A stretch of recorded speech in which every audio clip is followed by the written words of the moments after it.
Some betrayals don't come from enemies. They come from the person who learned how you take your coffee, who promised to love you for richer or for poorer, and then quietly decided the second part no longer applied. This is the story of Clara Wynn, a woman who thought she was building a life with her husband, and Marcus Wynn, a man who decided he wanted more than the life they had. More money, more status, more admiration, a newer version of her. He didn't just want out, he wanted everything. And in the end, the price of his betrayal was more than he ever dreamed he would pay. When Clara first met Marcus, he was tending bar at a restaurant she couldn't quite afford. She was there on a work celebration, a promotion she'd earned by grinding through long nights as an assistant in a small marketing firm. Marcus was the kind of bartender who could make a drink and a person feel special at the same time. He asked what she did. He listened as if it mattered. He told her he was finishing a degree in finance at night, that bartending paid the bills while he figured out what kind of man he wanted to be. They were both children from struggling families. They bonded over that, over not wanting to end up counting coupons at the kitchen table. "We're going to do better," Marcus whispered once, their foreheads touching in the dark. "You and me." Clara believed in the you and me more than in better. The first years were good. They rented a small apartment and filled it with plants and mismatched furniture. Clara climbed the ladder at her firm. Marcus finished his degree and landed an entry-level job at an investment firm downtown. He came home lit up with terms like equity and capital growth that she didn't yet fully understand. "Trust me," he'd say, kissing her cheek. "This is how we get out." Clara handled the household budget, careful, cautious, envelopes of cash for groceries and rent. Marcus teased her about her Depression-era habits, but in a fond way. "You're the safety net," he said once, pulling her onto his lap. "I'm the rocket. Together, we win." They worked hard. They were tired. They fought about small things, but always looped back to each other. They got married in the off-season at the Botanical Gardens. Marcus vowed to always put us first. For a while, he kept it. Things changed slowly enough that Clara could tell herself they weren't changing at all. Marcus's job took more of his time. He started working late, bringing his laptop home, staring at spreadsheets with a focus that shut the room out. This promotion could change everything, he said. Clara believed him. Then he started suggesting that she push harder at work. "You're too nice," he said. "You let people dump on you. Ask for the big accounts. Make yourself indispensable." She tried. She got better at speaking up in meetings, at raising her hand. Her boss noticed. Her workload doubled without her pay matching it. "I'm proud of you," Marcus said. "This is how people like us get ahead. No one's gonna hand it to us." He was right. But the way he said "people like us" began to bother her. It sounded less like a team and more like a race he'd decided she needed to run faster. He started commenting on other things. "You should update your wardrobe," he said, eyeing her blazer. "Clients don't want to feel like you're barely scraping by."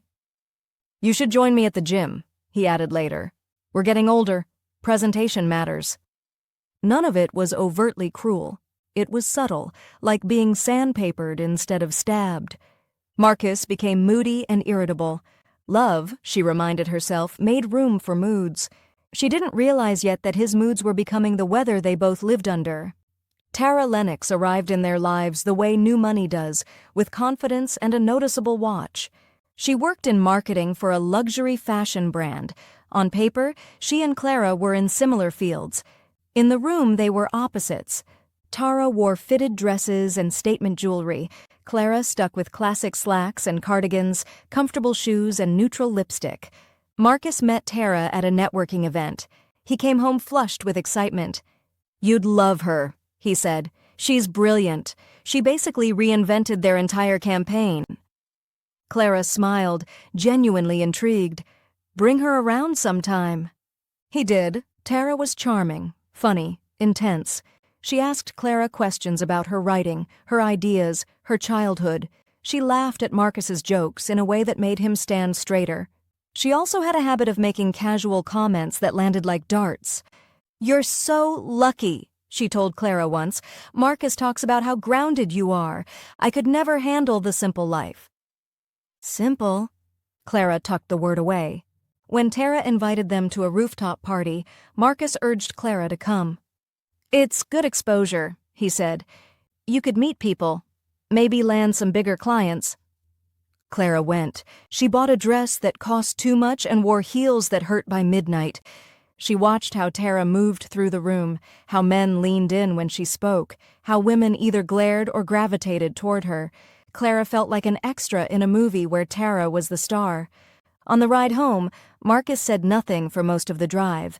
Then, "You could try being more like her." Clara stared out at the blur of streetlights. "I don't think I know how," she said. He sighed, long and disappointed. "Yeah," he murmured. "I know." Clara didn't find out about the affair first. She found the money. One Saturday morning, she sat down to pay bills and noticed that the savings account looked wrong, thinner than it should be. She double-checked her spreadsheet. She hadn't miscalculated. She logged into Marcus's separate account, one he'd opened for investments after his promotion. The balance chilled her. Large withdrawals, irregular transfers, payments to a shell company with a name she didn't recognize. When she asked, he waved it off. "I'm making moves," he said. "You wouldn't understand the details. It's complicated but necessary." "I'd like to understand," she said quietly. "It's our future." He laughed, humorless. "You worry about the grocery list, Clara. Let me handle the rest." The words stung more than she expected. That night, sleep wouldn't come. She got up for water, padding softly through the dark house. Marcus's office door was cracked. His voice drifted into the hallway. "No, it's fine," he was saying. "She doesn't ask real questions. She's comfortable. That's the problem. Yeah, I know, you're different. You want more, and I deserve more. It's almost over anyway. Once the money moves, I'm done." Clara stood frozen. "Relax, Tara," he continued. "I told you the divorce will be clean. She'll walk away with next to nothing. She doesn't have the stomach for a fight." Tara. The name landed like a dropped dish. Clara walked back to bed without letting herself think. She lay down beside him when he finally slid under the covers an hour later, her mind humming with static. He slept soundly. She did not. Clara worked up the courage and confronted him 3 days later. Not about Tara, about the money. "Marcus," she said quietly, setting the bank statements on the kitchen table, "I need you to explain these transfers." He glanced at them, then at her. "We talked about this," he said. "It's business." "You moved almost half our savings." "Our savings?" He barked a short laugh. "That's rich. I made most of that money, Clara. You stash paychecks. I make real plays." Clara's hands trembled. "We agreed. Everything's joint. Everything's for us." "We agreed back when you were still an asset," he snapped. "Now you're comfortable, small. You don't think big enough." She stared at him. She didn't recognize this version. "Are you planning to leave me?" she asked. He didn't flinch. "Yes," he said. The word didn't come with an apology. It came like a verdict already handed down. Her knees went weak. "Since when?" "Since I realized I'm wasting my best years with someone who doesn't understand where I'm going," he said. "Tara gets it. She pushes me. She makes me feel alive." Clara swallowed. "And you're taking the money," she said. "The money is mine," he replied. "You can keep the furniture." "You can't do that? The law?" He stepped closer, eyes hard. "The law favors people who can pay good lawyers," he said. "You think you can outfight me? You can't even look someone in the eye at a staff meeting." The cruelty was surgical now. He leaned in. "Here's what's going to happen," he said. "I file for divorce. You sign. You walk away with enough to get a cheap apartment somewhere. I keep the house, the investment accounts. We don't drag this through court. Everyone saves face." "What if I don't sign?" she whispered. He smiled, a small, cold twist of lips. "Then I make sure you walk away with less. Don't you dare cross me." Clara didn't tell anyone for a week. She moved through her days like someone underwater. It was Kelsey, her friend, who finally forced the issue. You're disappearing, Kelsey said over lunch. What's going on? Clara tried to lie. The truth leaked out anyway. He's leaving me, she said. For someone else. He's taking the money. He's taking everything. Kelsey's eyes widened. He can't do that. That's not how it works. He says it is. Then he's lying. Kelsey took her hand. You need a lawyer, she said. A good one. And you need a therapist, because this is too much to carry alone. Clara resisted both ideas at first, but 2 nights later, she found herself sitting in a therapist's office, staring at a framed poster of a lighthouse. You're not angry, the therapist observed after Clara finished her halting summary. You keep saying you're confused, but I'm hearing rage you won't let yourself feel. Clara blinked. I don't want to be petty, she said. I don't want to become someone bitter. Standing up for yourself isn't bitterness, the therapist replied. It's survival. What he's doing isn't just unkind, it's abusive. Financially, emotionally, psychologically. You're allowed to fight back. Clara stared at the floor. What if I lose? She whispered. The therapist folded her hands. What if? She asked gently. For once, he underestimates you. Clara hired the best family law attorney she could afford. A woman named Nadia Black, whose reviews all used words like relentless. Nadia didn't waste time. First, she said, sliding a legal pad across the desk, we gather everything. Bank statements, tax returns, emails, texts. If he's planning to move money or hide assets, we document it. Clara spent nights combing through old files. She found more than she'd expected. Accounts she hadn't known existed. A credit card in her name she'd never used. Loans taken out with forged signatures. He's been preparing this for a while, Nadia said grimly, flipping through the copies. This isn't impulsive. This is strategy. They subpoenaed records from the investment firm. Nadia hired a forensic accountant. The picture that emerged wasn't just adultery and greed. It was fraud, using client funds for personal investments, backdating documents, promising returns that didn't exist. He's not just a bad husband, Nadia said. He's a liability. Clara's shock turned slowly, methodically, into something harder. They think they can do anything, Nadia added. Men like this. Until someone tells them no. Clara breathed in. For the first time in my life, she said, I want to be that someone. Tara Lennox agreed to meet Clara. They sat at a quiet table in the back of a hotel bar, the kind with velvet chairs and cocktails that cost as much as Clara used to spend on groceries for a week. I assume you're not here to drink, Tara said, cool gaze taking Clara in. No, Clara replied. I'm here because he's lying to you too. Tara's lip curled. You sound jealous. I sound informed, Clara said calmly. She slid a folder across the table.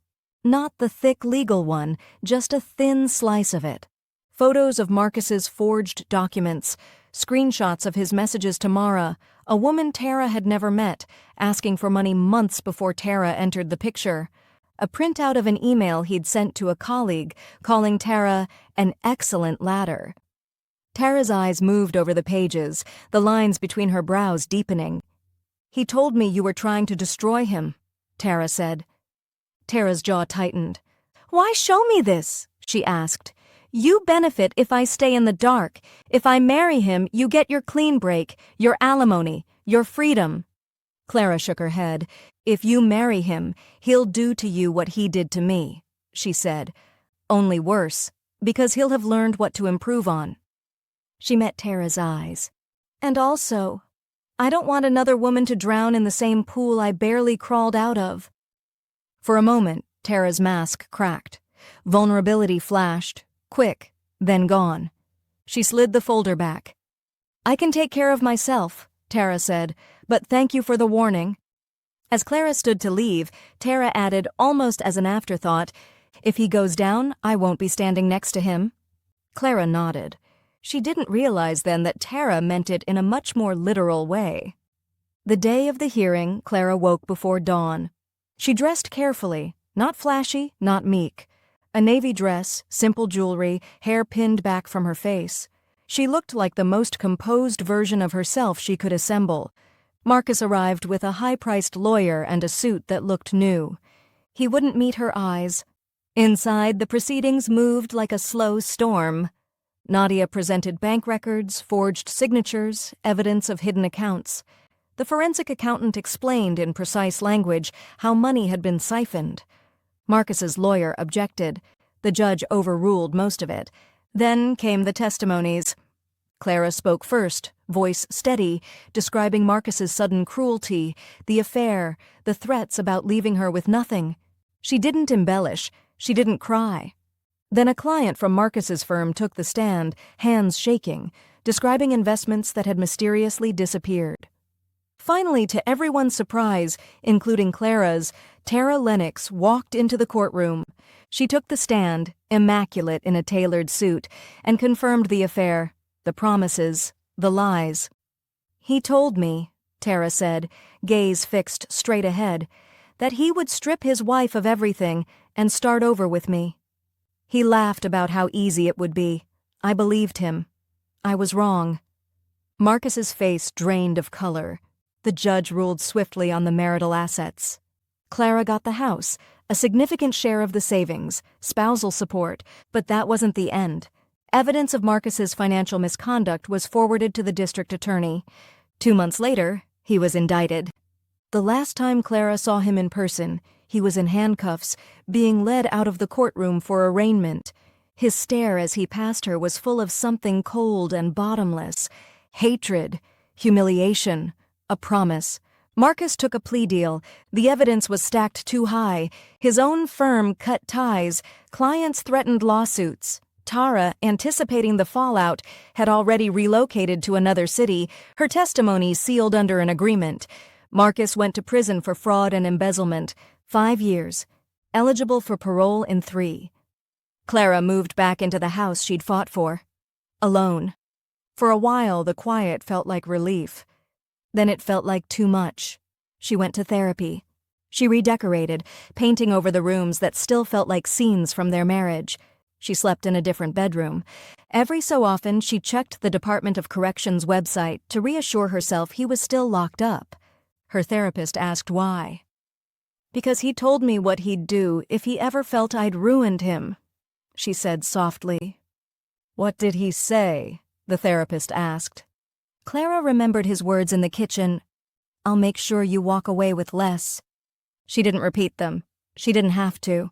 3 years later, Marcus walked out of prison with a trash bag of belongings and eyes that had learned how to look through people. He had no home, no job, no license to work in finance. He also had no intention of disappearing. He started small. A mutual friend left Clara a voicemail.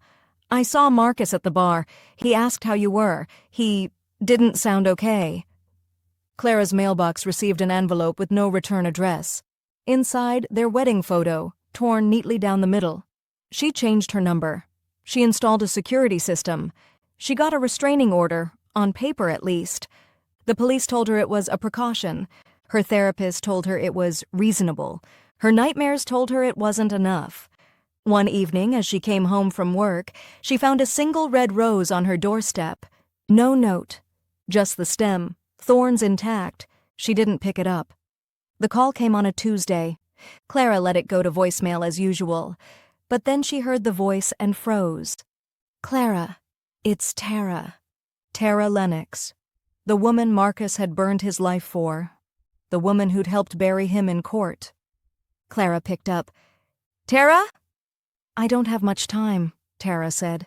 Her voice sounded different, less polished, more frayed. "He called me." Clara's stomach knotted. "Marcus?" "Yes. From some burner, I don't know.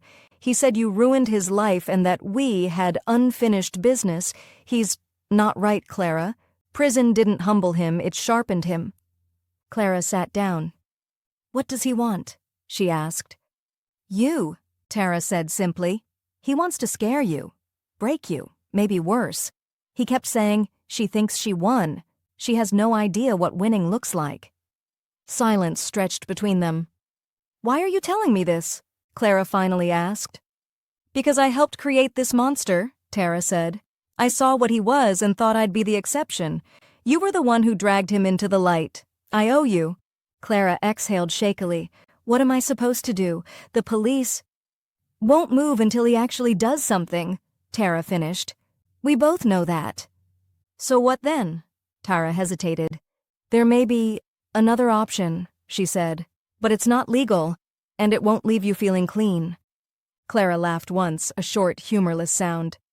I stopped feeling clean a long time ago, she said. They met in a dive bar near the edge of the city, the kind of place people went to be forgotten. Tara looked different, less polished, wearier, but still sharp. She wore a simple black coat and no jewelry. I have a cousin, Tara said after they'd sat. He does risk management for people who can't afford publicity. Clara raised an eyebrow. That's a nice phrase for something ugly. Tara didn't argue. He's dealt with abusive exes before, she said. Stalkers, men who won't listen to restraining orders. He doesn't jump straight to violence. He rearranges consequences. Why are you telling me this? Clara asked. You barely know me. Tara's gaze was steady. Because for all my faults, I believe in balance, she said. He's not afraid of you. He's not afraid of the law. But there is something he's afraid of. What's that? Clara asked. Being powerless, Tara said. She slid a small card across the table, a first name, a number. You don't have to call, she said, but if you do, say my name. He'll know what to do. Clara stared at the card. You realize this sounds like a bad thriller, she said. Tara's smile was grim. Sometimes life is, she replied. It took Clara a week to use the number. She told herself she wouldn't, that she would trust the system, trust the locks, trust the cameras. Then she woke up one night to her alarm app buzzing, motion detected in the driveway. The video feed showed a figure standing at the edge of the property, just beyond the pool of light from the porch. Too dark to make out clearly, but the posture, the way the head tilted toward the house. Her chest tightened. The next day she called the number. The man's name was Reese. His voice was smooth and oddly gentle. Tara says you have a problem, he said. I have an ex-husband, Clara replied. He's dangerous. He's obsessive. Police involved? There's a restraining order, she said. They'll enforce it after he hurts me. Reese hummed, non-committal. And what do you want? He asked. Be very specific. People think they want safety when they actually want revenge. Clara stared at the wall. I want him to stop thinking he can come back from anything, she said. I want him to understand he doesn't get to walk away from the damage he causes. That's not very specific, Reese said, but I can work with it. He laid out what he could do. Nothing flashy, no movie-style hits, just pressure, exposed secrets to the wrong people, financial inconveniences, a series of coincidences that made a man look over his shoulder, lose sleep, question his sanity. And if that's not enough? Clara asked quietly. Reese paused. Then life has a way of finishing what fear starts, he said. I never have to push very hard. How much? Clara asked. He told her. It was more than she should spend, less than what Marcus had tried to steal. Cash only, Reese said. And Clara? Yes? Once this starts, he said, you don't get to feel like the innocent one anymore. You understand that? She closed her eyes. Innocent people don't survive men like him, she said. I can live with that. It began quietly. Marcus's parole officer scheduled surprise visits that were never truly random. An anonymous tip about him associating with known felons triggered a stricter curfew. His new job, warehouse night shift, lost a large shipment due to a clerical error traced back to his login. He swore he'd been framed. The supervisor didn't care. He was fired, bills piled up. The halfway house asked more questions. Old acquaintances refused to lend him money. One night, his car's tires were slashed. Another, graffiti appeared on the alley wall near his building. Rat, in big red letters. He grew jumpy, paranoid, looked over his shoulder in convenience stores. Meanwhile, small pieces of his worst acts, things even Clara hadn't known, surfaced in whispers and online posts. A former colleague suddenly remembered emails Marcus had sent encouraging risky trades. A past hookup shared screenshots of threatening messages. His world, once so carefully curated, shrank to a single cheap room and the buzzing fluorescent light above a stained mattress. Clara received updates from Reese in short, clinical texts. He's sweating. He's losing allies. He thinks the world is out to get him. She should have felt guilty. Instead, she felt balanced. For the first time. Clara didn't expect to see Marcus again. Reese hadn't promised that. He'd only promised to change Marcus's conditions. But one night, as she pulled into the grocery store parking lot, she saw him. Standing under a flickering streetlight, hood up against the rain, thinner than she remembered. His eyes found her car like he'd been waiting. She could have driven away. Instead, she put the car in park. He walked toward her slowly, hands visible. She lowered the window halfway. "You shouldn't be here," she said. "Neither should you," he replied. His voice was hoarse but familiar. "But here we are." He looked awful, unshaven, clothes hanging off him. The expensive watch was gone. "You did this," he said. "All of it." "You did this," Clara corrected. "I just stopped cleaning up after you." He laughed, a broken sound. "I lost everything," he said, "because you couldn't roll over and take the hit like you were supposed to." Clara held his gaze. "I nearly lost everything," she said quietly, "because I spent too long believing that's what love was." He stepped closer, rain running down his face like tears. "Do you ever wonder if you went too far?" he asked. "If maybe you became worse than the man you were trying to punish?" She thought of Reese, of the phone calls, of the satisfaction she'd felt reading about Marcus's small humiliations. "Yes," she said, "all the time." He blinked, thrown by the honesty. "Does it bother you?" he pressed. She considered. "Less than it used to," she said. "More than I'll admit to anyone else." He shook his head slowly. "You won," he said. "There was never a scenario where we both walked away clean," she replied. For a moment, something like the man she'd married flickered across his face. "You loved me once," he said. "Yes," she answered, "and you taught me what that cost." Lightning flashed. The parking lot lights flickered. "You're not safe," he said suddenly. There was no menace in it, just a flat statement. "If I'm going down, I'm taking you with me. That's what people like us do." Clara felt a surprising calm settle over her. "Maybe," she said, "but you're the only one still falling." She rolled the window up and drove away. In the rearview mirror, she saw him standing there, small under the buzzing light, swallowed by rain. The police report called it a single-vehicle accident. A car. Marcus's was found wrapped around a barrier on the outskirts of town at 2 a.m. No passengers, no skid marks that suggested braking. Toxicology came back later, a mix of alcohol and something stronger in his system. There was no funeral anyone told Clara about, no obituary with his smiling face, just a brief line in the local paper about a man dying on a wet road. Reese sent her a single message. "I didn't touch the car." She believed him. Life has a way of finishing what fear starts. Still, she wondered, had Marcus meant to die? Had he simply stopped caring if he lived? Had he been chasing the one thing left that he could control, the moment his story ended? Her therapist asked if she felt responsible. Clara thought of the phone call to Reese, of the slow unspooling of Marcus's safety net, of the look in his eyes in the parking lot, that mix of accusation and something like admiration. "I lit the fuse," she said. "He poured the gasoline. I'm not sure who owns the fire." Years later, Clara Wynn lived in the same house with different furniture and different ghosts. She taught workshops on financial literacy for women, how to read statements, how to spot red flags, how to insist on transparency in shared accounts. She volunteered with a local shelter for people leaving abusive relationships. Sometimes she spoke about Marcus in abstract terms, a case study rather than a confession. He wanted everything, she'd say. What he didn't understand was that everything often includes consequences. At night, when the house was quiet, she sat on the porch with a blanket and tea, watching the streetlights blink on. She thought about the girl she'd been at the bar years ago, dazzled by the bartender who said she deserved the good whiskey.